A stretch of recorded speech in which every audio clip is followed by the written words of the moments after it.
Hello everyone! So in today's video I will talk to you about the language show because I've been to the language show last Saturday and I thought it would be an interesting video topic really to tell you about what the language show is about, you know, maybe if you don't know about it.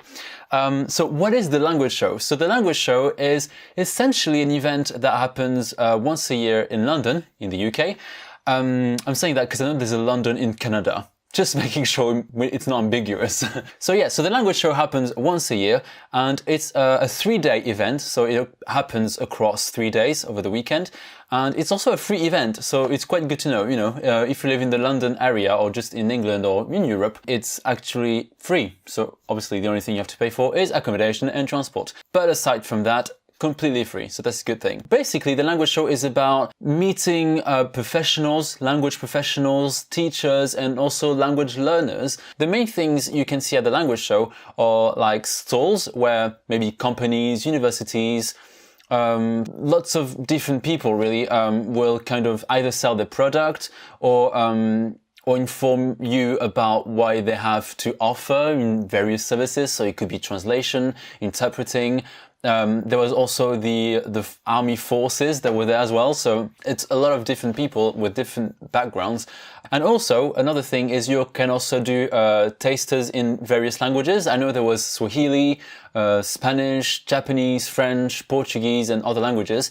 And you can also attend talks, which is actually one of the things I find the most interesting about this language show is that you can attend talks about different topics. So one of them was about, you know, how to teach grammar in a classroom.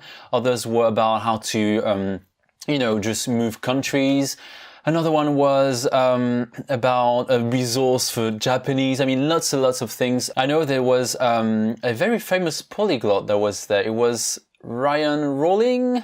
I will have to double check the name. I'm not sure now, but anyway, so there's lots of different people from different backgrounds that do talks, and it's very interesting. And every year, the the talks are different. You know, you never know what's going to happen each year. You just have to check the program, I guess. So one of the things that happens at the language show is that you end up with like lots of paper about different things. So you end up with like so much paper. I'm literally covered in paper right now, but it's lots of different things actually. So maybe I can kind of show you some of the things I've seen. So this one is for schools as well. So for people that speak foreign languages. So supporting students that don't speak English as a native language, for example. There's something about like a Japanese center. So, you know, it kind of gives you some resources to learn Japanese. Also, I've got something about how to learn Japanese with anime as well. Can be quite interesting for some people. I know there's like some kind of paper about, you know, studying in Japan, you know, language schools. What else is there? Oh, I got a free rubber as well. Amazing, right? So what else do I have? I've got, this is Japan as well. I'm a big fan of Japan, so obviously there's a lot of Japanese related stuff. Yeah, so the Royal Air Force, not the Army Forces, the Air Force, where they kind of are, well, they are recruiting to for people that are interested to learn Russian and Arabic. To do what again? I think it's some kind of a linguist job, basically, where they train you to speak the language, which I think is amazing. I might actually apply. No, I don't know. I don't think I can, but yeah. Anyway, but I think that's quite amazing. What else is there? So let's see. Being examiner. This is the program. What have I got here? Yeah, so there's one thing about TV5 Monde. So if you're interested in French, learning or hearing about TV5 Monde is a good news because they have French programs all over the world. So if you have this cable, the satellite, then you can access TV5 Monde, which is a program that even I access when I'm abroad and I just miss French TV, really. There's also this thing for interpreters. So I think it's something like you can apply to be an interpreter and just be paid for interpreting, but I think it's nothing like qualified. I think it's more like a you know, helping people, you know, making appointments on the phone, or just kind of translating on the phone, really. I think that's what it's about. So yeah, lots of different things, and I think it's especially interesting for you if you're learning a language, which I'm assuming you are if you're on this channel, but also if you're kind of interested or intrigued about what kind of jobs you can do with languages or linguistics in general. So yeah, I think that was quite informative in that sense. Now, considering the talks, it was kind of a mixed bag. There was one really good talk from, I cannot remember the name, it was something Paco, I don't want to give the family name because I'm not sure, but someone called Paco, and he has a website which is called MFL Music Mania, and his talk was one of the best, in my opinion. I mean, I only went on Saturday, so I don't know about the other days. But on the Saturday, I think that was the best talk I've attended, because he was talking about the use of music in the language classroom, which obviously as a teacher is very useful for me because, well, I like singing in general, and I try to include music in my classroom because I think it's a fun way to learn.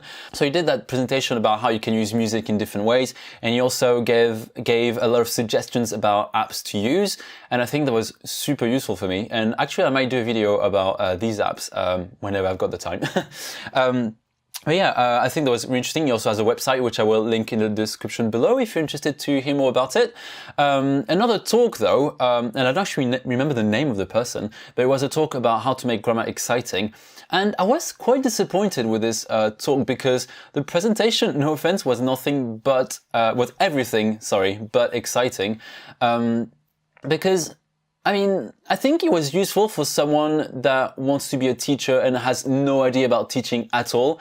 But for someone that has a little bit of experience like me, then it wasn't really interesting because the ideas for teaching grammar were very basic. But again, it's only because I've got my experience, and someone that isn't a teacher or is new to teaching will most likely find it useful. But anyway, I think that was the worst, and it wasn't like terrible, but it was just, you know, kind of a little bit disappointing. Having said that, I think it's great for them to give a talk. I mean, I don't know if I would ever be able to talk in front of a lot of people. And, you know, there were like 150 people, so obviously that's quite intimidating. So, you know, kudos for that. Well done anyway for giving a talk. In general, my impression of the language show is that it's actually very good. I mean, I really enjoyed it. There was a lot of fun. I originally intended to go there for like 4 hours, but I ended up staying 6 hours at least. So yeah, lots of very interesting. I mean, you get to talk to a lot of people. They speak many languages. They also have some activities. So for example, I got a t-shirt. Well, let me get it. So I got this t-shirt here, and I think that's quite a cool one. I mean, I don't think I will wear it because it's kind of tacky, but I think it's still a lot of fun. So I got this t-shirt. You can't see me anymore, because I guessed the language on like milk boxes, and basically you had like 30 different boxes with European languages, and you had to guess at least 15 out of 30 to get this t-shirt, and I got 18. I was like, yes, well, I cheated a little bit.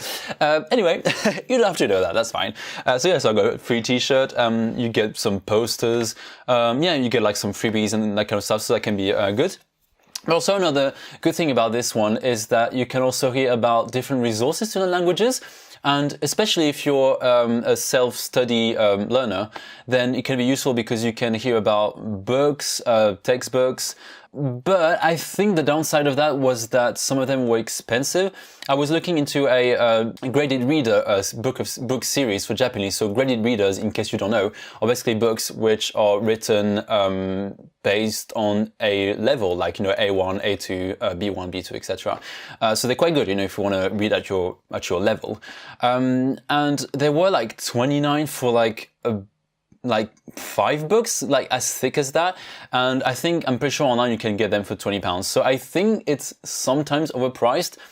But, you know, if you decide not to buy your books, you know, there, you can always, you know, still buy them online or something. So anyway, I think the main point really for me was to kind of, you know what was out there. And yeah, that's it. So that's sort of my opinion. There wasn't anything else negative about the language show.